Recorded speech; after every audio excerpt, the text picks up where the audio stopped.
सीतामढ़ी के नए नवेले जेडीयू के एमपी देवेश चंद्र ठाकुर का बयान अपने ही लोकसभा इलाके की जनता के बीच खाई पैदा कर रहा है। सोचिए, क्या कोई चुना हुआ नुमाइंदा ये कह सकता है कि जिन्होंने हमें वोट नहीं दिया हम उनका काम नहीं करेंगे?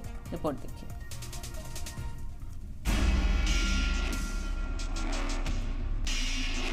जमहूरियत एक तर्ज़े हुकूमत है कि जहां बंदों को गिना करते हैं, तौला नहीं करते।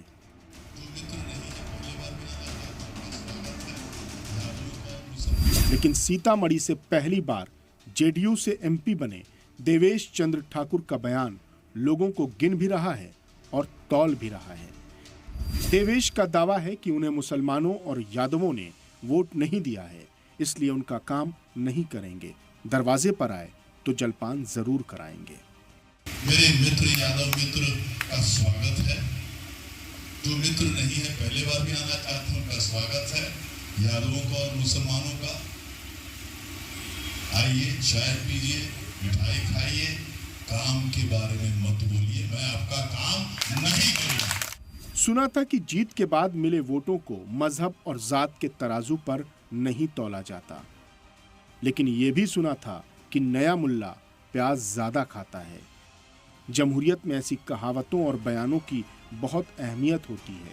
इस बयान से उठे तूफान को अपोजिशन हवा तो देगा ही।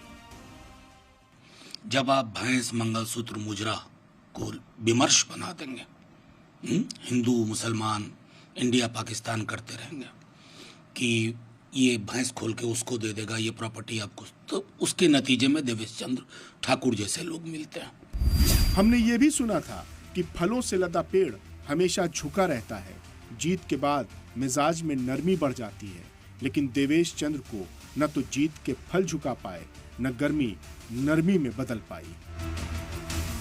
पार्टी की तरफ से जो सफाई आई, उस बयान में भी दर्द उमड़ ही आया। देवेश चंद्र ठाकुर सीतामढ़ी के नवनिर्वाचित सांसद हैं। उन्होंने अपने कार्यकर्ताओं के बीच जो पीड़ा व्यक्त की अपने कार्य अनुभव के आधार पर। सार्वजनिक जीवन में हर व्यक्ति जब जनप्रतिनिधि हो जाता है तो वह सबके लिए होता है, इसलिए भाषा नहीं भाव समझिए। आपको बता दें कि इस चुनाव में देवेश चंद्र ठाकुर को 5,15,719 वोट मिले। वहीं आरजेडी के अर्जुन राय को 4,64,363 वोट मिले और देवेश चंद्र ठाकुर को 51,356 वोटों से जीत हासिल हुई। ब्यूरो रिपोर्ट, सलाम। स्वागत है। यादवों का और मुसलमानों